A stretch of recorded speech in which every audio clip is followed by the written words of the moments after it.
Hi everybody, in this video I'm going to go over the cultural beliefs unit, and for the project for this unit the students are going to create a visual presentation of a myth that they have analyzed. So if you look on worksheet F, it talks about the things that they're going to have to analyze, like the characters, the themes, the beliefs and values in that myth, and the cultural context. And you can go into greater detail by looking at worksheet F.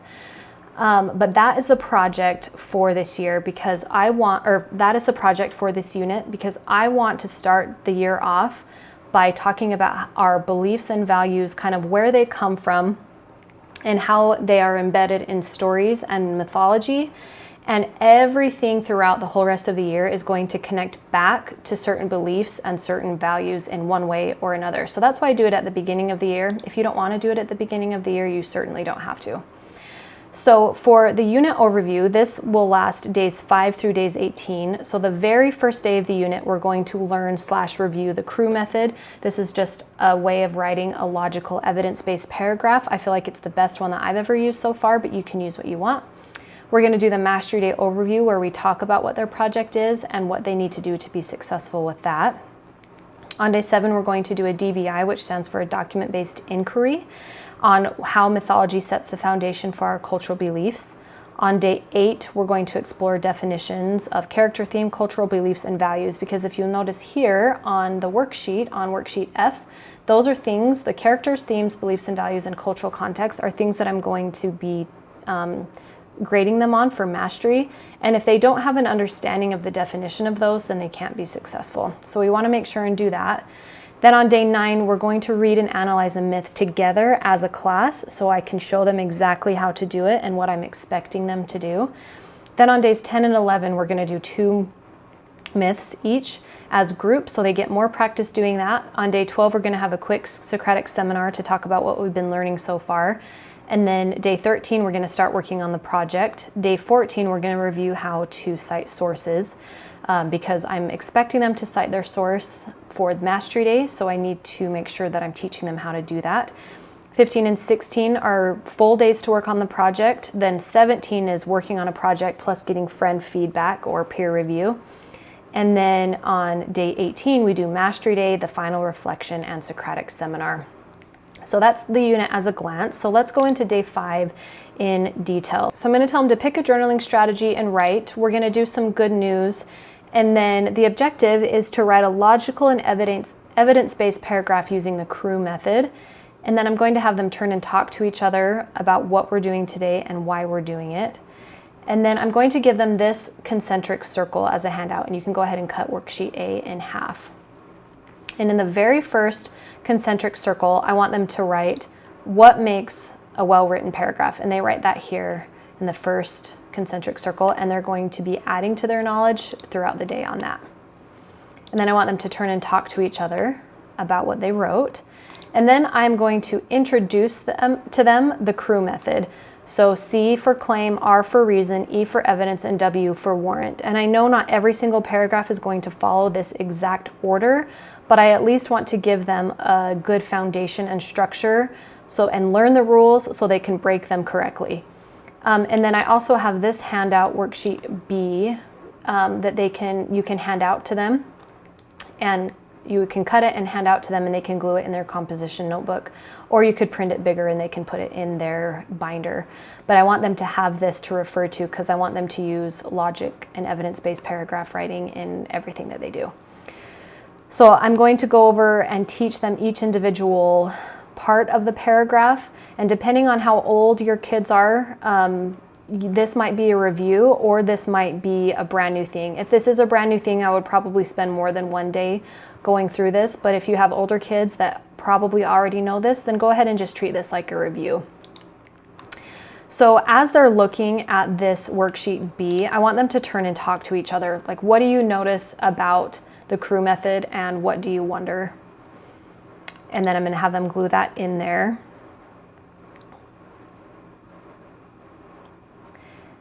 And then I'm just going to show them this on the slide just as a visual so they can see how everything after the claim, the reasons, the evidence, and the warrant, everything supports the claim. If you don't have reasons and evidence and warrants, your claim can't stand. And that's just a visual for kids who like to see things that way. And then I'm going to give them an article, or I'm going to give them a paragraph that's really well written, and I'm going to have them highlight the claim, reasons, evidence, and warrants in certain colors, just so they can see a good example of what I'm talking about. Then I'm going to hand out this sheet here, worksheet C, and in groups or individually, I want students to write information that they know about each of these elements of a good paragraph. So off to the side, they could write the claim like, oh, this is the thing that I believe. And the reasons, oh, why I believe them. Evidence, oh, the stuff that you have to cite. Just any sort of commentary that students can add to these so they can help each other make sense of what this is. So I'm going to show them this example here on the slide. So like a claim could be an opinion or an observation, the evidence, the stuff that you have to cite. So I just want kids to talk together and add their own commentary about what they know about these elements of a good paragraph. And that's what this slide is telling them to do. So you go ahead and do that, I'm going to tell them. And then we're going to do a quick gallery walk where they look at other kids' commentary. And then they're going to write in their back again in their concentric circle, their next one, add any aha moments to the next circle. So here in circle 2, now what makes a good paragraph? What are you learning about what makes a good paragraph from your peers? Then I'm going to have them write. So they can do one of two things. They can use the crew method to answer a question I have given them, and I'm going to give a text-dependent question here, and I have to provide an article or documents to help them answer that question. Or they can do option 2 and make any claim using the crew method and textual evidence. So if I let them do option 2, I'm going to provide them with a computer so that they can make a evidence-based claim there. So after they've had a chance to write, I want them to turn this paragraph in so I can assess where they are in their writing. This is the very first assignment that I've seen from them so far other than journaling. And so I want them to turn that in so I can see where they are in their evidence and logic-based writing. And you can do that with email or just on paper, however they did it. And then in the last concentric circle, now that they have had a chance to read, discuss, and try writing a paragraph, I want them to write what their thoughts are on what makes a good paragraph. So then they have a visual of where they were at the beginning of the day, in the middle of the day, and at the end of the day. And I want them to turn that in as an exit ticket. And you can choose to grade that or not, totally up to you. Then I'm going to tell them to have a really good day. And then the next day in their notebooks, I want them to write about some beliefs that they have and where they think those beliefs come from. So now we're going to jump in to our actual unit where we talk about our project. We're going to do good news, and then they're going to read the statements here on this worksheet D. They're going to read the following statements and they're going to write about whether they disagree with them and why. And they need to be prepared to talk about their answers. So anything that they write down, they will be able to talk about in their group. So, and you can change any of these beliefs or claims that you want to, or you can leave them all the same. So then they're going to come together with their worksheet D all filled out, and they're going to talk to each other. And you can do small groups or large, or just partnerships, up to you. And after they have had a chance to talk to each other about all of these beliefs, or however many they get to, I want them to write down at the bottom of worksheet D, what did you notice while talking with your peers, and where do you think most of your beliefs come from? So what observations did they make while they were talking with each other? Did they notice something new about themselves? Did they notice something new about beliefs in general? Did they learn something new about a peer? Then we're going to do our Mastery Day overview where we talk about their project. So this little anticipatory set has helped to kind of set the foundation for beliefs in general. And now we're going to talk about beliefs specifically to mythology. So on worksheet F, it has the instructions for our Mastery Day. So I'm going to hand this out to them. It has the instructions as well as the rubric. And I'm also going to hand out the Mastery Day guide, which is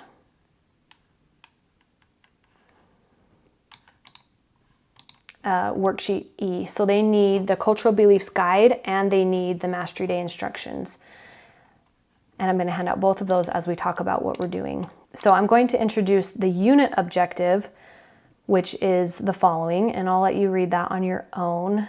And then I want them to look over worksheet E and F, and I want them to tell me what they're excited about and what they're nervous about and what questions they have. So first of all, I'm just going to let them read over it, kind of figure it out on their own, and then I will go into detail exactly what I'm looking for, exactly what it takes to get a 4 on Mastery Day, exactly what they can and cannot do.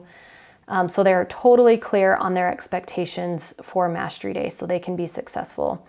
So 4 is mastery, and I'm going to focus mostly on 4 and 3 because we don't want any 2s or 1s on Mastery Day. We want 3s and 4s for sure.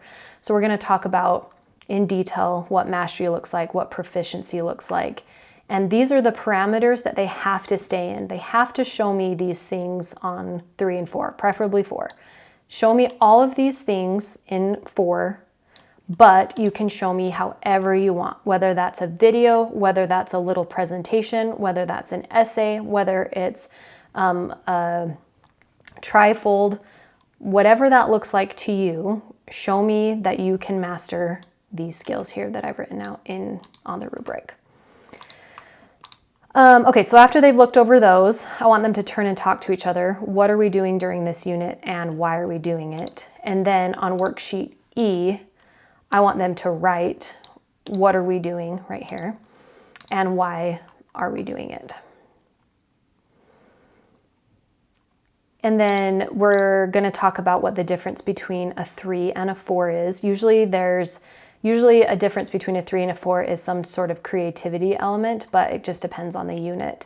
So have them talk as a class about that and help them clearly see what the difference is. And then I want them to write on worksheet E, what is the norm that they want to finish or that they want to focus on during this project, and then explain what that looks like in action in terms of the project itself.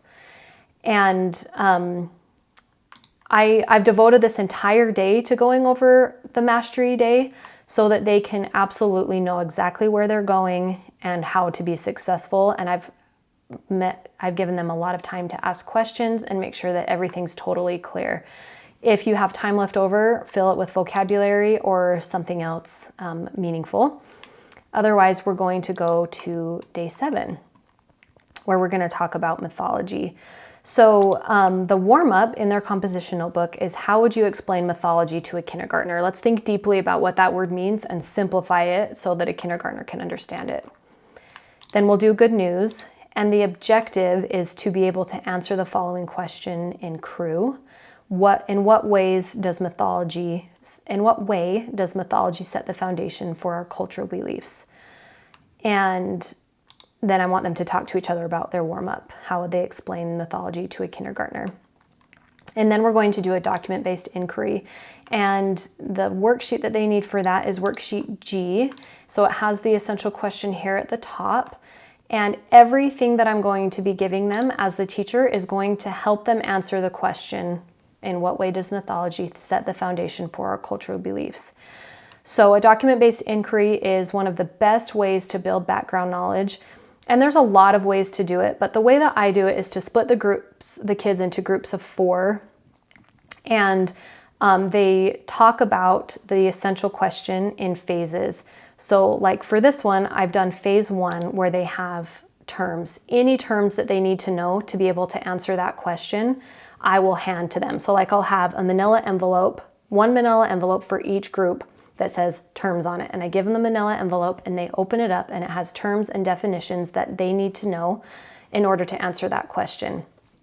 And they'll open it up, they'll read it, they'll talk about it with each other in terms of the question, and on the note catcher, they'll write down things that they notice about the terms and things that they are still wondering. And then after they have had a chance to read and talk to each other, and you don't have to read all of the terms, we're not trying to get all of the information in, we're just trying to build a general background knowledge of how mythology sets the foundation for our cultural beliefs. So I'll set a timer maybe for 10 minutes, depending on what they're reading. If it's terms, probably 4 or 5. If it's an article, probably 10 or 15. And when the timer goes off, I will have them put everything back in their manila envelope. I will gather it up, and then I will give them the next phase in a new manila envelope. So after phase 1, we'll do phase 2, which is articles. So I'll hand every group a set of articles, and kids can read parts of them. They can read silently, individually. They can read together out loud. However it works for the group, as long as they are working and focusing on the question. So they'll read some articles, and then they'll write down things that they notice in terms of the question and things that they wonder in terms of the question. Then, instead of handing out a manila envelope, I'm going to show them some videos on the screen, and they will talk to each other and write down their notices and wonders. And then phase 4 is quotes. Any quotes that help them understand mythology and how it sets the foundation for cultural beliefs and values. And as a teacher, you can change any of these. They don't have to be terms, articles, videos, and quotes. They can be podcasts or poems or whatever the heck you are interested in doing. Then after phase 4, we're going to move on to phase 5, which is a scattered synthesis. So this is pretty much a brain bar where we've got all of this new information, and now we want to synthesize it, but it's not going to be very organized, and that's okay. Individually, I want students to write down where they are in their thinking on phase 5. Where are they in their thinking in terms of mythology sets the foundation for our cultural beliefs? Because why? Synthesize everything that you have been talking about with your groups and reading right here. And it can be a paragraph, it can be a bulleted list, it could be some sort of brainstorm, whatever works best for the student. Then we're going to conversations. We're still talking about this question. But I want the kids to stay in their groups, but one kid from each group moves counter or clockwise. And so then they have a new, fresh perspective on the question, and they talk about the question again. And you can move the kids 2 or 3 times or just once or however you want to do it. But I want to get a fresh take on the question from a kid that wasn't in their group. Then we're going to move on to phase 6, which is the organized synthesis, where they answer the question using the crew method, and they can refer back to that crew handout in case they forgot what they were doing. Then on worksheet E2, this is the very first time that they will reflect on how they're getting closer to Mastery Day, it's just worksheet E. They're going to look at the Mastery Day instructions, and they're going to look at the rubric, and they are going to reflect on how they are getting closer to Mastery Day. They're going to reflect on where they are in their thinking with the essential questions, how they're getting closer to Mastery Day, and how they did on their norm. And after they have done their reflections, they'll put it back in their binder, and I'll tell them to have a really good day. Okay, on day 8, for the warm-up, I'm going to have them pick a journal strategy and write. We'll do good news, and then the daily objective is to explain the many facets of character, theme, cultural beliefs, and values, and write my own definition for each. And I'm going to explain to them that the reason we're doing this is because for our Mastery Day, they're going to need to use these terms to analyze them within the myth. So we want to make sure that they have a deep understanding of what those terms mean. So I'm going to have them turn and talk to each other about what we're doing and why we're doing it. And then we're going to do a little gallery walk where they share notes with each other and steal each other's good stuff. So on worksheet H, they're going to be carrying this around while they walk around the room and look at different definitions of each of the terms. And you could give them examples of the terms as well. So like, for example, you could show them a certain character, maybe a passage from some book. You could write a definition of character. You could write an artist's definition of character versus like an author's definition of a character, or a grandma's definition of a character versus an author's definition.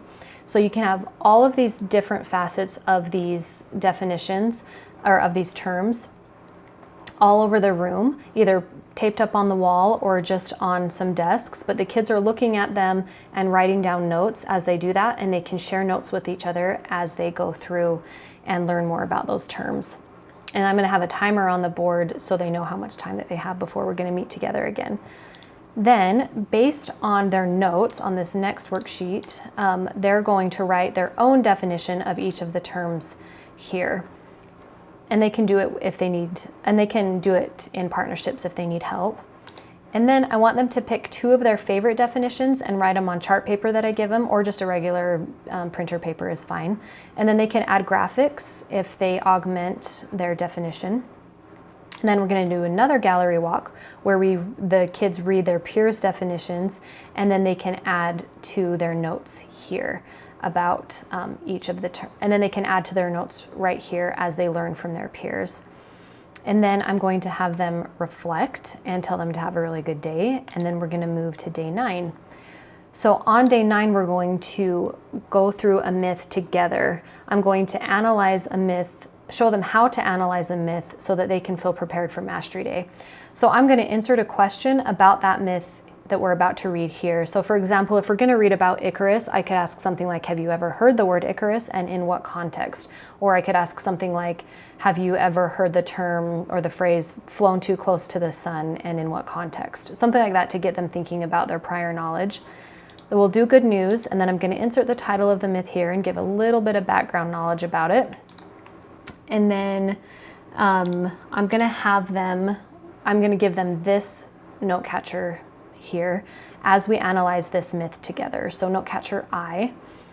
And then we're going to read it as a class, and I would recommend either reading it yourself or having somebody on YouTube read it and playing it for them, or having kids who are really confident in reading read it out loud. I don't really like when kids have to read that don't really want to read, but however you want to do it is fine. And then we'll go through together each of these things, and the kids will write notes on their note catcher here. So I will specifically point out, here are the characters, here's what their actions say about them, and scaffold them and guide them through each step there. And then I'm going to talk about the relevance of that myth today. So I can show them some cultural references to Icarus and Daedalus, like when the girl from Hamilton sings about Hamilton flowing too close to the sun and she hopes that he burns. And there's a Kanye song, not sure if it's school appropriate, but there's this Kanye song that refers to it as well. So I'm going to show them how that myth is still relevant in our culture today.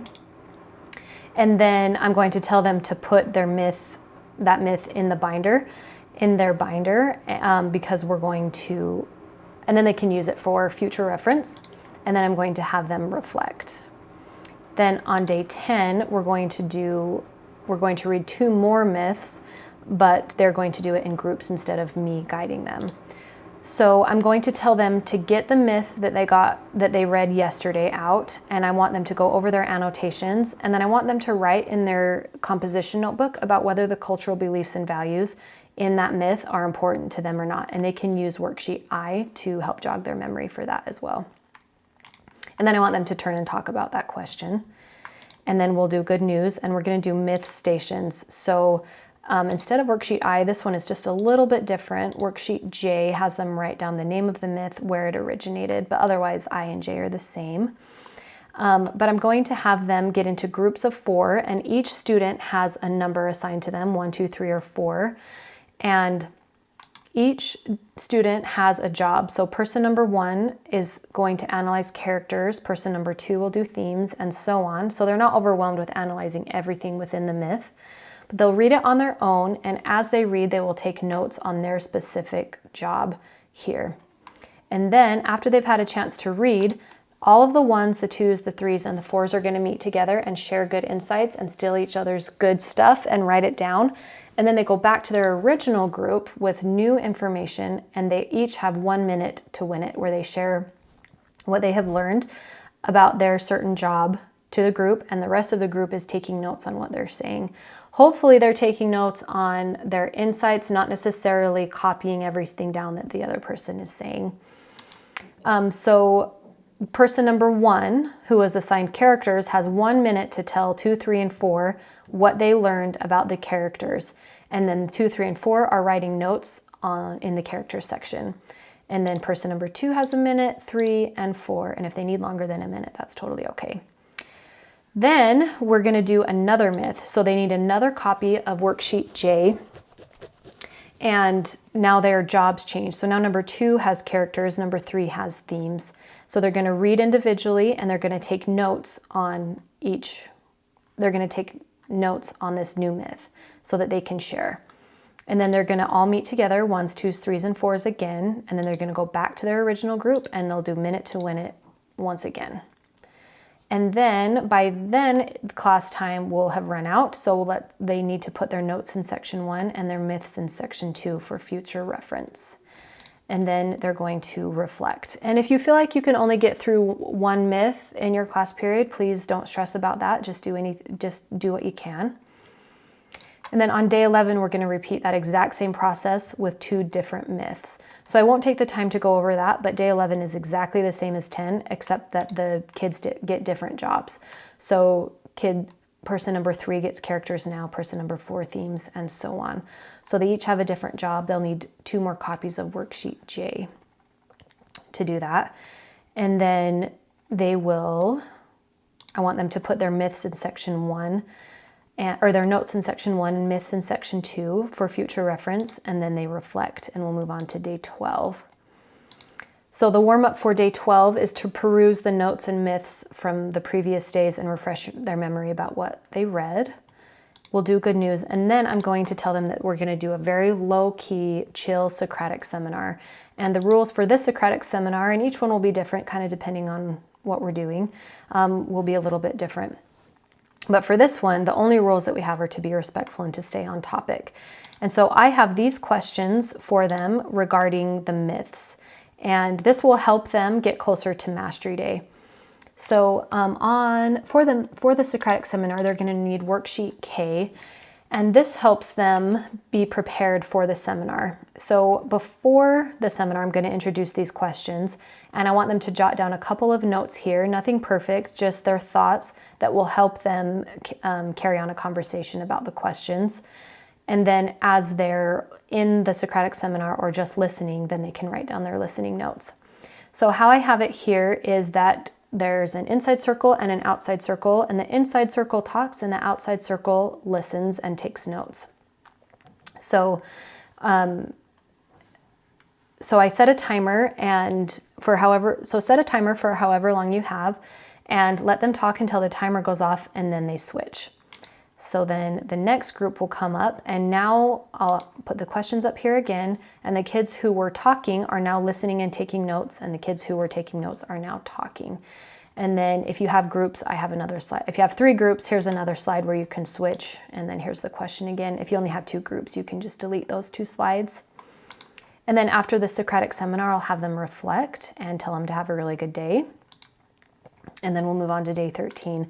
Here, for the warm-up, I just want them to pick up a journaling strategy and write, and then do good news. And this is where we start our project. So we're going to get group assignments, and they can do it individually or in groups of 2 to 3. I find that if kids work in more than 3, I would say 4 tops, but if they work in too big of a group, then one kid ends up not doing anything, or it just gets too chaotic. So they're going to need worksheet E, which has the objective and the essential questions on it and all their reflections. They're going to need this one that has the instructions for Mastery Day as well as their rubric, and they're going to be familiar with this because these are the things that they have been using to reflect on throughout the whole process. So they're going to need that. And then they will need their note catcher, which is essentially the exact same thing as the note catchers from before, where they've been researching other myths, except for this one has the sources because they're going to have to cite them. So they will need all 3 of those documents to work on their project. So it's up to you. If you want to assign groups to your students, then you could do that. But if you feel like your class is responsible and respectful enough to choose their own, then feel free to do that. If there's a kid who wants to work totally on their own, I would just let them do that and just let them do it in their own way that makes the most sense to them. The thing that's the most important to me is that they get mastery. I don't care if they work on it as a group or individually, but I am going to clarify that every single person has to show mastery, not just the group in general. So I'm going to clarify that with the students and make sure that all of them understand that. So whatever that looks like to you, go ahead and do that. After we've assigned the groups or they've chosen their groups, I'm going to give them time to work on their project. So they need a computer, they need access to good myths, they'll need these worksheets, and I'm just going to tell them to go for it. And if they need some help finding a good myth, I'm going to be walking around making sure that they have everything that they need, asking questions that they have, and just turn them loose to be creative and have fun. And then they're going to reflect on how they're getting closer to Mastery Day. And then on day 14, we're going to be spending some time. We're going to take a quick pause from working on our project, and we're going to spend some time working on how to cite sources. And I'm treating this as a review, but if your kids are going to need more time than that, you'll probably want to spend more than one day on it. So I'm going to tell them to pick up a sticky note. I'm just going to have it sitting at the front of the room. I want them to pick it up and write their name on it and wait quietly. We'll do good news. And then I'm going to tell them to put their sticky note on the continuum. So I'm going to put, you can just do this on the board where you have a straight line, and at one end you have something awesome, like maybe you have a picture of a beautifully made cake, and at the other end of the spectrum or the continuum you have something like from Nailed It that's just a mess. If they're good at citing sources, I want them to put it on the left side of the continuum. If they're terrible at it, I want them to put it on the right side. If they're somewhere in the middle, put it there. And then I can kind of get an idea of where kids are with citing sources. And then I want them to write on worksheet M and cut this in half, but I want them to write, what does citing mean? What's a source? Why do I have to cite my sources, and how do I cite them? Just quick sentences, nothing perfect. And then I want them to turn and talk about the same thing. And then I'm going to insert an example of a works cited page, and I want them to say out loud to me what they notice and what questions they have. And then I'm going to give them a link or show them my favorite citing source. And this or my favorite site to make citations. And this is a controversial opinion, but I don't think students need to spend time citing a source by hand. I think they should use EasyBib because it's easy and it's correct. So, but if you feel differently, do your thing. So I'm going to show them how to do that there, like using EasyBib. And then I'm going to tell them how to format a works cited page by showing them an example. And then I'm going to tell them to format their own works cited page. And they're not going to have much because they've only had one day to research so far, so they're not going to have much, but I'm at least going to help them format it on the computer. And if they want to handwrite it, that's okay with me too. But I want them to format their works cited page and then paste or write down their citation on it, and to not forget the hanging indent, because I hate it when I forget the hanging indent. And then when they've finished, I want them to send that works cited page to me or hand it in a drawer. Now, after we've done that, I want them to write again. So I lied about cutting this in half. I'm sorry. Don't cut it in half. I want them to write again, what does citing mean? What's a source? Why do I have to cite my sources, and how do I cite them? So they can see how their thinking has changed. And then I want them to answer the question, have you improved your source citing skills today? And then move the sticky note along the continuum. And I'm hoping that most kids will move further along. If not, we'll have to revisit. Maybe as they're working tomorrow, I can go over it with kids who don't feel confident in citing sources. And then I'm going to have them reflect. And hopefully they reflect on something like, I'm getting closer to Mastery Day because now I know how to cite sources. And that's one of the requirements for Mastery Day. Then day 15, I'm just going to tell them to write down things that they're grateful for, because I think gratitude produces happier, healthier children.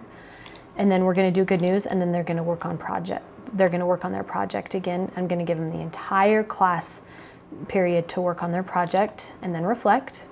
And then day 16 is pretty much the same thing. I want them, for the warm-up, I want them to look at their reflections so far, and I want them to answer in their composition notebook or on their reflections, either one, what those reflections tell them about what they need to do today. We'll do good news. The rest of the time is totally devoted to working, and then their reflections. And then we'll move on to day 17, where I want them to quietly sit with their group and wait for further instruction. And then if they are working with a group, I want them to sit with their group and wait for further instruction so we don't waste any time. And then we'll do good news. And then I want them to use the rubric. They might need a new copy of the rubric. I want them to assess themselves using the rubric and provide evidence for why they are where they are. So if they claim that they're at a level 3 proficient, then they need to provide evidence from their own presentation or project, provide evidence as to how they know they are at a level 3. If they think they're at a level 4, provide evidence. Same for 1 and 2, but hopefully at this point they're at a 3 or a 4. So now they have a rubric where they have assessed themselves, and now we're going to switch with another group. So they're going to do friend feedback. So one group presents what they have so far, and the other one grades them using another copy of the rubric. And then they're going to switch. Now another group presents, and then they're going to discuss and compare evidence using the rubric. What has each group done well? What could use some improvement? Did each group grade as a proficient or a mastery? Is there a difference? Why? What is the difference? What could be better? And then they're going to take the rest of the time to make any changes, and then anything that they don't finish will be homework because Mastery Day is tomorrow. So if they don't have the group's contact information, they need to get it. If you feel like your students need more time, please give it to them. Don't stress if you feel like you can't fit it all in these in this amount of time. Then on Mastery Day, this is the best part of the whole unit. I love it so much. On Mastery Day, they're going to present what they have learned about their myth. So for the warm-up, they're going to meet with their group for any last-minute preparations, and we're going to start in 10 minutes. And then I'm going to insert the names of kids who will be presenting for the first round. And we're going to do the science fair style where half of the kids present and the rest of the kids just walk around and look at what each kid has come up with. You might have some kids with a video, you might have some kids with a sheet of paper, like a 5-paragraph essay that's on a desk, you might have some kids with a slideshow or a trifold. Hopefully there's a big variety of fun, creative things for you to look through.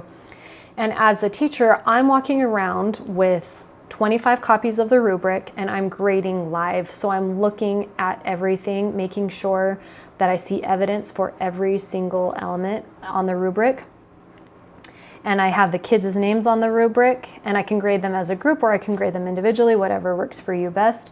But if I can see that one kid is more prepared than another, I'm definitely going to be grading them individually. So I'm grading them live and I'm providing evidence for the grade that I'm giving them. If there's anything that I need to visit later, I can absolutely do that. But for the most part, I can get all of the grading done on Mastery Day. So I'm walking around, I'm asking questions, I'm reading, I'm going through slides, I'm watching videos, all of that. And the other kids are enjoying it with me. And then we switch. So you can insert names of kids who will be presenting for the second round, or you can just say the rest of you, now you're presenting, or you could just say switch, whatever. So now the kids who were presenting are now enjoying, and the kids who were enjoying are now presenting. And I'm also grading.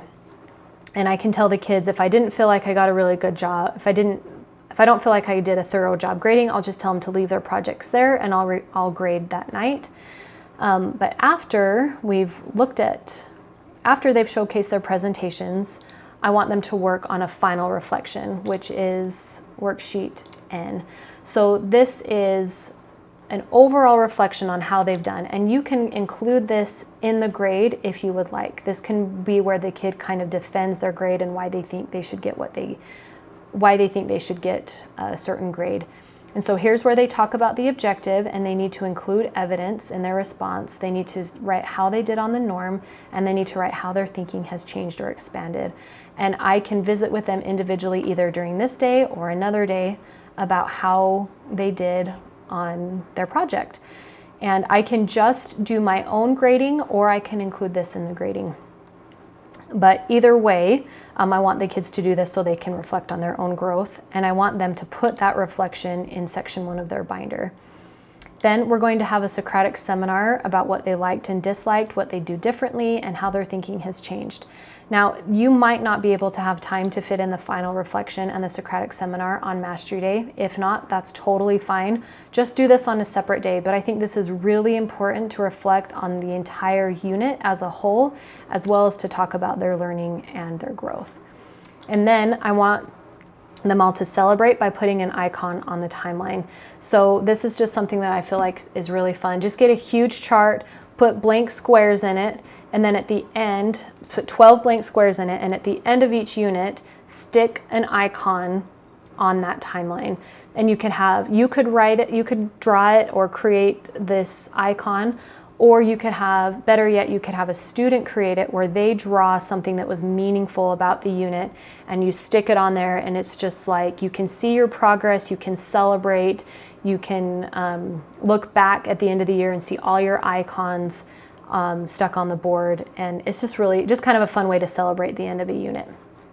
So I'm going to tell everybody thanks for participating and thanks for creating so many awesome things, and give yourself a pat on the back for completing a unit. And I'm going to tell everybody to have a really good day. Thanks everybody. Go smash it. I hope you really enjoy this unit.